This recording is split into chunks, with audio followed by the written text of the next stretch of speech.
Army, মনে করো তুমি সাউথ কোরিয়াতে যাওয়ার ভিসা পেয়ে গেছো, তোমার স্বপ্নের দেশ সাউথ কোরিয়াতেও গেছো, বিটিএসদের কনসার্ট দেখার টিকিট পেয়ে গেছো।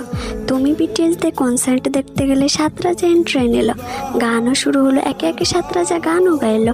এক পর্যায়ে বিটিএসের কনসার্ট শেষ হয়ে গেল, আমাদের 7 রাজা বিদায়ের সময় হলো। তুমি না চাইতেই কান্না করছো। কেউ একজন বলে উঠলো, তোমার মন খারাপ কেন? তুমি সামনে তাকিয়ে দেখলে তোমার ভালোবাসার মানুষটা তোমার সামনেই দাঁড়িয়ে আছে। ভি বলল, তুমি কান্না করছো কেন?